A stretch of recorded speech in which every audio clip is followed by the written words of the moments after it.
الحمد للہ رب العالمین والصلاة والسلام علی خاتم النبیین وعلی آلہ واصحابہ اجمعین اما بعد فاعوذ باللہ من الشیطان الرجیم بسم اللہ الرحمن الرحیم یا بنی اسرائیل اذکروا نعمتی التی انعمت علیکم واوفوا بعہدی اوف بعہدکم وإیای فارہبون وآمنوا بما انزلت مصدقا لما معكم ولا تكونوا اول كافر به ولا تشتروا بآياتي ثمنا قليلا وإياي فاتقون ولا تلبسوا الحق بالباطل وتكتموا الحق وأنتم تعلمون۔ معزز ناظرین، جیسا کہ آپ اس بات سے بخوبی آگاہ ہیں کہ ہم نے اپنے تئیں ایک اللہ رب العزت کی توفیق سے یہ کوشش کی ہے کہ قرآن مجید کا جو پیغام ہے اس کو عام کیا جائے اور قرآن مجید کی جو تعلیمات ہیں ان کو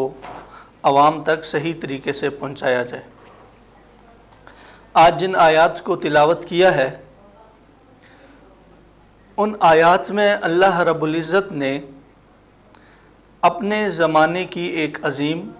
اعلیٰ اور بلند قوم جو ہے اس کا ذکر فرمایا ہے۔ اللہ جل جلالہ نے فرمایا یا بنی اسرائیل اذکروا نعمتی التی انعمت علیکم، اے بنی اسرائیل، اے اولاد یعقوب۔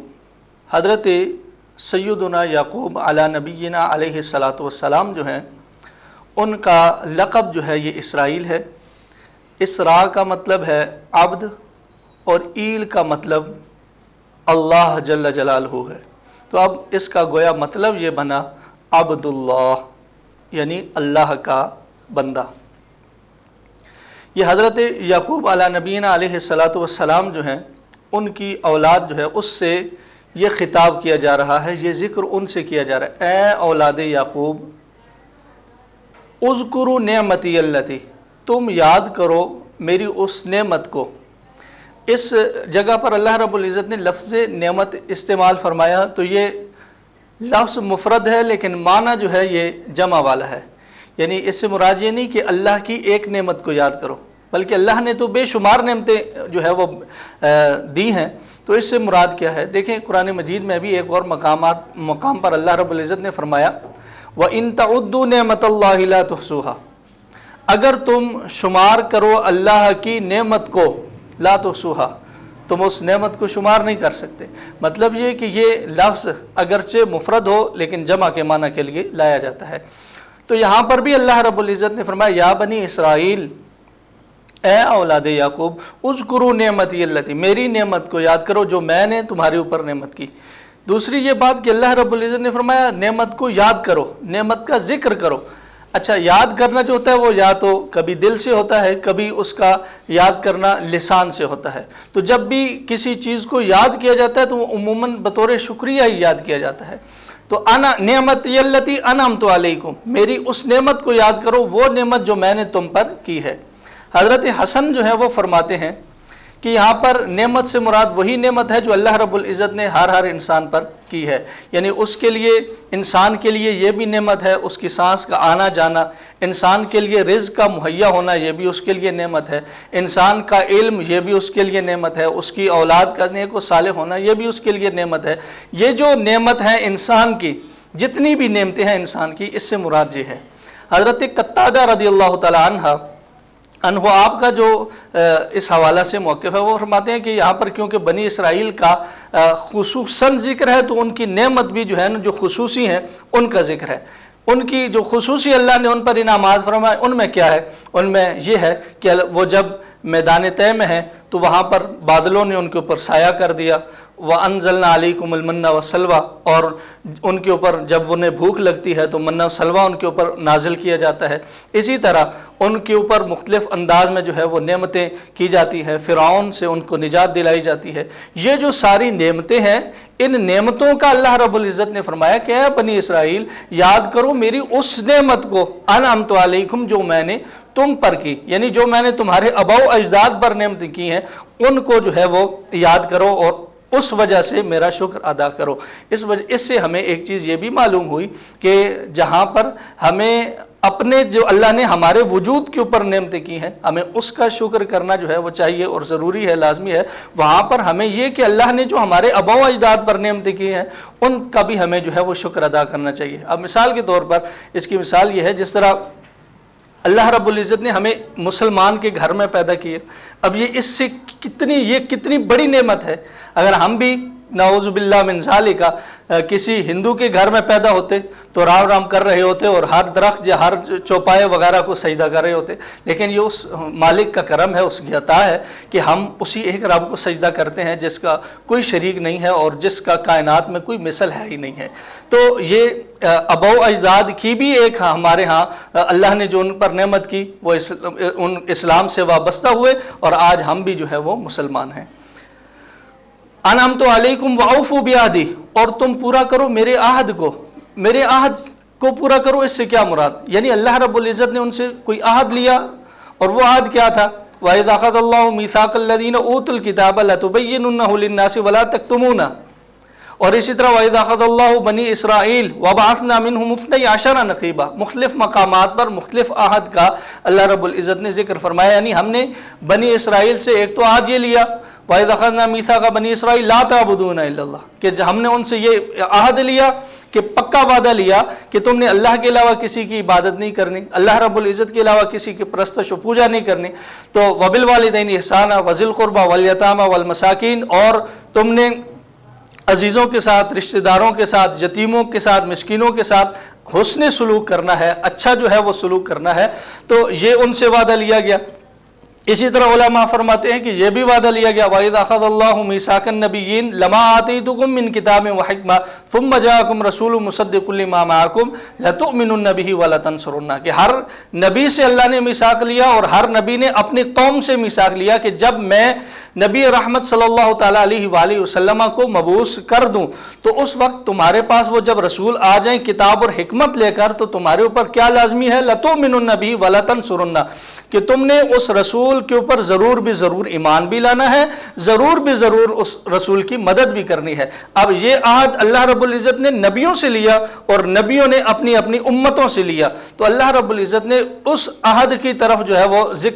اشارہ فرمایا کہ اے بنی اسرائیل وہ عہد جو میں نے نبیوں سے لیا اور نبیوں نے تم سے عہد لیا، اس عہد کو میں یاد کروا رہا ہوں کہ اس عہد کو یاد کر رہو۔ وہ رسول جس کا تمہیں انتظار تھا، وہ رسول جس کی تمہاری کتاب میں خبریں ہیں، وہ رسول جس کی حمایت کا اور جس کی مدد کا تمہارے لیے عہد لیا گیا تھا، تمہارے سے عہد لیا گیا تھا، وہ رسول آ گیا ہے، اس پر ایمان بھی لاؤ، اس کی مدد بھی کرو۔ حالانکہ اور انہوں نے کیا کیا؟ رسول اللہ صلی اللہ علیہ وآلہ وسلم کی جو صفات ہیں، آپ کی جو صفات جلیلہ ہیں، ان کو کیا کیا؟ چھپانا شروع کر دیا، جس کی وجہ سے اللہ رب العزت نے ان کے لیے پھر ارشاد فرمایا وَإِيَّايَ فَارْهَبُونَ، اور مجھ ہی سے ڈرو۔ یعنی یہ نہ ہو کہ کہیں تم ان کی صفات چھپانا شروع کر دو، یہ نہ ہو کہ کہیں تم ان کے جو اخلاق حمیدہ ہے ان کے اوپر پردہ ڈالنے کی کوشش کرو۔ حالانکہ سورج کی روشنی کو جتنا بھی چھپایا جائے تو وہ تو چھپتی نہیں ہے۔ نبی رحمت صلی اللہ تعالیٰ علیہ وآلہ وسلم کی سیرت پر یہ جتنا جو ہے وہ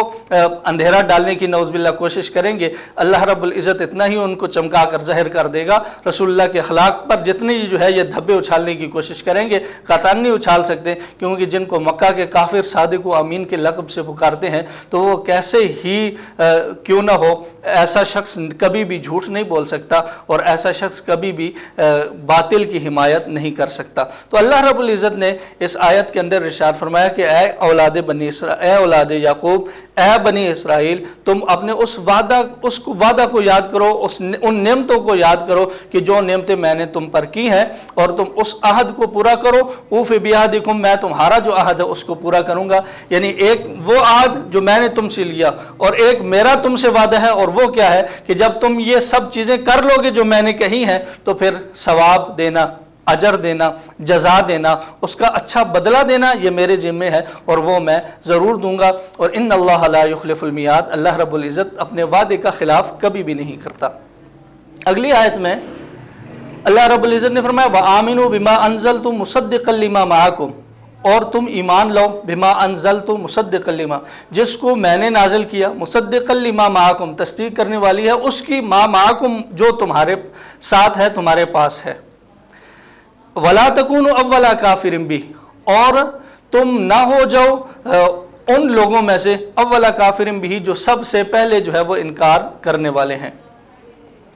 اب اس آیت میں اللہ رب العزت نے کیا حکم دیا؟ سب سے پہلے فرمایا آمینو، تم ایمان لاؤ، یعنی رسول اللہ صلی اللہ علیہ وآلہ وسلم کی جو صفات حمیدہ ہے، رسول اللہ کے جو اخلاق ہیں، ان کو دیکھ کر تمہیں یہ معلوم تو ہو ہی گیا ہے کہ جس رسول کا تورات کے اندر ذکر ہے، جس رسول کا ہمارے صحائف کے اندر ذکر ہے، وہ رسول کوئی اور نہیں، آ گیا ہے نبی رحمت صلی اللہ تعالیٰ علیہ وآلہ وسلم کی ذات صفات ہے۔ اور اسی طرح جس کلام کا تمہیں بتایا گیا ہے کہ تورات اور انجیل کے بعد ایک کلام ہے جو اس رسول پر نازل ہوگا کہ جو سب سے آخر میں آنے والا ہے، تو اس کا بھی تمہیں پتہ چل گیا کہ وہ قرآن مجید ہے۔ جب یہ ساری باتیں ہیں اور پھر اس کلام کے اندر ایسی چیز ہے کہ جو تمہاری چیزوں کی تصدیق کرنے والی ہے، تمہارے حق کو حق کہنے والی ہے، جو تمہارے کتاب کے اندر باطل لکھا ہوا ہے اس کو باطل کہنے والی ہے، ہاں یہ بات ضرور ہے کہ جس کو تم نے تحریف کر دیا ہے اس کو وہ جھٹلا دیتی ہے۔ جو اللہ رب العزت کی طرف سے اس کتاب کے اندر کسی چیز کو باطل کہا گیا وہ اس کو باطل قرار دیتی ہے، کسی چیز کو حق کہا گیا ہے تو وہ اس کو حق قرار دیتی ہے، یعنی ان کتابوں کی جو سابقہ ہے ان کی تصدیق کرنے والی ہے۔ تو فرمایا اس رسول پر بھی ایمان لاؤ، اس کتاب پر بھی ایمان لاؤ، اور اس کی ساری تعلیمات پر بھی ایمان لاؤ۔ وَلَا تَكُونُوا أَوَّلَ كَافِرٍ بِهِ، اور نہ ہو جاؤ تم پہلے کفر کرنے والے۔ اب اس سے مراد کیا ہے؟ حالانکہ یہ خطاب جو ہے وہ یہود سے ہے، لیکن یہود نے پہلے انکار نہیں کیا، پہلے انکار تو ابو جہل جیسے کفار نے کیا ہے، پہلے انکار تو ابو لہب جیسے کافروں نے کیا ہے، یا امیہ جیسے کافروں نے کیا ہے۔ تو اس سے مراد کیا ہے وَلَا تَكُونُوا أَوَّلَ كَافِرٍ بِهِ؟ مراد اس سے یہ ہے کہ تم اہل کتاب میں سے سب سے پہلے جو انکار کرنے والے نہ ہو جاؤ، یعنی اہل کتاب جن کو اللہ رب العزت نے، جن کے پاس اللہ رب العزت کی کتاب ہے، اس کا پیغام ہے، ان میں سے سب سے پہلے تم انکار کرنے والے نہ ہو جاؤ، ورنہ اس رسول کو تو جھٹلایا ہے ان لوگوں نے کہ جو اپنے آپ کو بڑے خرناٹ اور بڑا جو ہے وہ اعلیٰ اور عظیم منصب سمجھتے تھے، اور مکہ کے کافروں نے اس رسول کو جھٹلایا، تو وہ پہلے انکار کر چکے ہیں۔ اس سے مراد یہ نہیں، بلکہ اس سے مراد یہ ہے کہ جو لوگ اہل کتاب میں سے ہیں ان میں سے سب سے پہلے تم انکار کرنے والے نہ ہو جاؤ۔ مسئلہ ادھر یہ تھا کہ اہل کتاب جو تھے ان کے پاس رسول اللہ کی ساری صفات موجود تھی، حضور کی ساری تعلیمات موجود تھی، اور ساری جتنی بھی نشانیاں تھیں وہ ساری کی ساری موجود تھی۔ یہی وجہ ہے کہ حضرت سلمان فارسی جو تھے وہ غلامی کر کے ایک یہودی کی اور چند کھجوریں ایک دفعہ لے کر آئے، پہلی دفعہ لے کر آئے، فرمایا یا رسول اللہ یہ صدقہ ہے، حضور نے فرمایا ٹھیک ہے صحابہ کو یہ تم کھا لو، میں نہیں کھاتا۔ اس طرح پھر فرمایا، پھر دوبارہ وہ کھجوریں کچھ لے کر آئے، فرمایا یا رسول اللہ یہ تحفہ ہے، تو نبی علیہ الصلوۃ والسلام نے خود بھی کھائیں اور پھر جو ہے وہ صحابہ کو بھی کھلائیں۔ تو حضرت سلمان جو ہے وہ دل ہی دل میں کہنے لگے کہ یہ تو اللہ کے رسول کی وہ نشانی ہے کہ جو آخر و زمان ہے کہ وہ صدقہ نہیں کھائے گا لیکن تحفہ قبول کر لے گا۔ تو یہ وہ انہوں نے جو نشانیاں تورات کے اندر پڑھی تھی وہ ساری کی ساری نشانیاں جو تھیں نبی رحمت صلی اللہ تعالیٰ علیہ وآلہ وسلم کے اندر پائی گئی تھی، حتیٰ کہ آخری جو نشانی تھی کہ ان کے دونوں کاندھوں کے درمیان، دونوں شانوں کے درمیان جو ہے وہ ایک انڈے کی مثل جو ہے وہ مہر نبوت ہوگی۔ تو ایک دن حضرت سلمان رسول اللہ کے بطن اطہر کا جو ہے وہ اس طرح گر چکر لگانے لگے، تو رسول اللہ سمجھ گئے کہ یہ کیا چاہتے ہیں۔ نبی علیہ الصلوۃ والسلام نے اپنی پشت کا جو ہے وہ پشت سے کپڑا ہٹایا اور فرمایا دیکھ لو سلمان جو تم دیکھنا چاہتے ہو نا یہ وہی ہے۔ تو حضرت سلمان فارسی رضی اللہ تعالیٰ عنہ نے فوراً اسلام قبول کر لیا۔ وہاں پر جو یہود تھے، جب سلمان فارسی جو فارس سے آئے ہیں، یہود کی تعلیمات جب انہیں حاصل ہوئیں تو انہوں نے رسول اللہ کو پہچان لیا، تو جو وہ یہود تھے وہ کیوں نہیں پہچان سکے؟ مسئلہ اور نہیں تھا بلکہ صرف اور صرف ہٹ درمی تھی، صرف اور صرف جو ہے وہ ان کا یہ غیرت وہ گوارا نہیں کرتی تھی۔ اور اگلی اس آیت کے حصہ میں وہ علت بھی آ جائے گی